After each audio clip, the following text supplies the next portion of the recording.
Assalamualaikum warahmatullahi wabarakatuh. Hari ini kita akan membicarakan mengenai masalah klaim konstruksi. Ya, klaim konstruksi ini biasanya dilakukan oleh kontraktor kepada klien. Ya, meski ada juga klien kepada kontraktor. Apa-apa saja yang menjadi klaim konstruksi ini kita akan lihat slide berikut ini ya. Baik, slide berikut ini kita akan menjelaskan mengenai masalah ada 4 jenis klaim konstruksi. Oke, 4 jenis. Yang pertama adalah tentang klaim biaya perpanjangan atau prolongation cost claim. Ini biasanya tentu saja akibat klien-klien ya. Kalau akibat klien kontraktor biasanya tidak bisa dilakukan klaim biaya perpanjangan ini. Jadi kalau tadinya 6 bulan menjadi 8 bulan, menjadi 10 bulan, karena klien itu sebenarnya bisa dilakukan klaim. Ya. Karena kita harus idle orang dan lain sebagainya. Oke, berikutnya klaim akibat gangguan ya, disruption cost claim. Disruption cost claim ini misalnya pekerjaan dengan adanya gangguan tersebut ya menyebabkan menjadi tidak efisien kerjanya kontraktor. Ya, atau justru terjadi losing productivity gitu ya. Tidak efisien itu maksudnya misalnya di sini terjadi double handling. Yang tadinya mestinya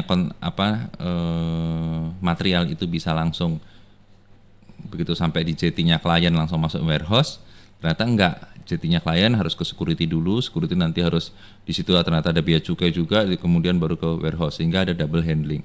Atau terjadi idle time, misalnya itu losing productivity ya, misalnya terjadi gangguan karena turnaround dan lain sebagainya yang mendadak atau shutdown sehingga semua aktivitas itu di stop. Itu akan terjadi idle time, losing productivity.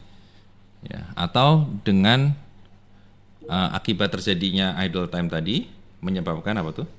Menyebabkan terjadinya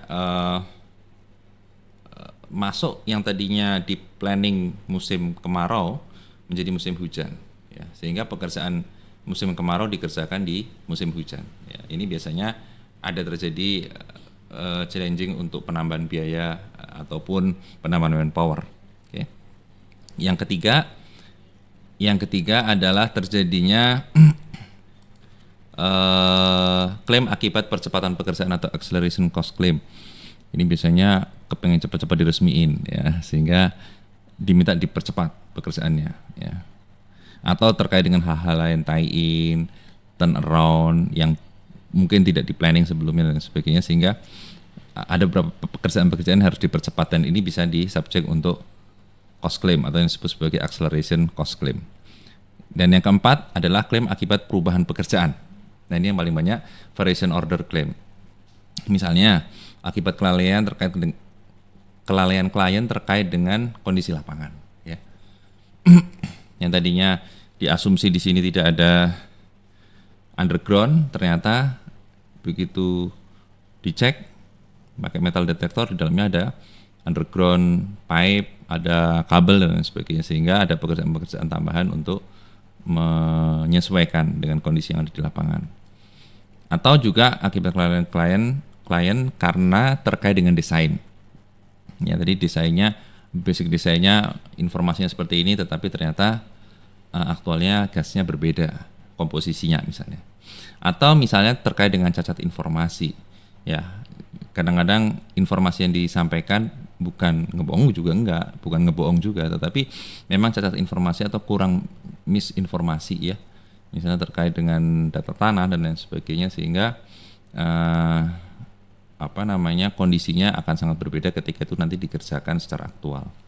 Nah, 4 hal inilah nanti yang akan paling penting ya, termasuk nanti ada yang paling sering terjadi yang nomor 4 yang poin 2 itu variation order claim karena di luar lingkup awal, di luar scope of work.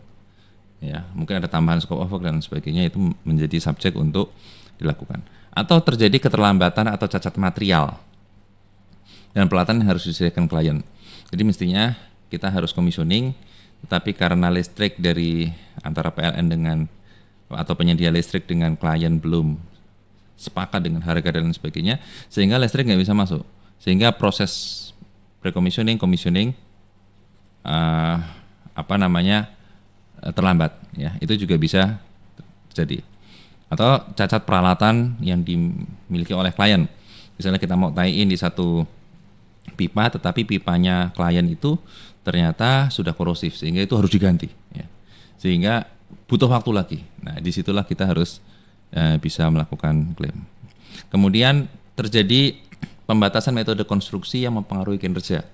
Ya, yang tadinya mungkin konstruksi kita masih bisa menggunakan jigging hammer, tapi sekarang sudah nggak bisa ya, karena ternyata ada regulasi-regulasi ketika dengan jarak sekian maka tidak boleh menggunakan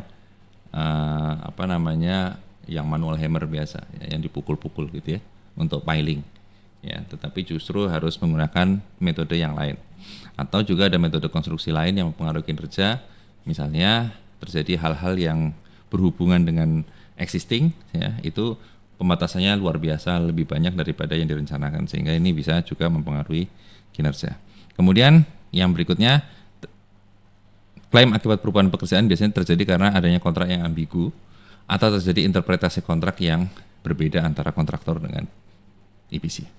Ya, insya Allah itu yang bisa kita sampaikan ya, dan kedepannya mudah-mudahan tidak ada dispute. Kalaupun ada dispute, selesaikanlah dengan cara yang sebaik-baiknya.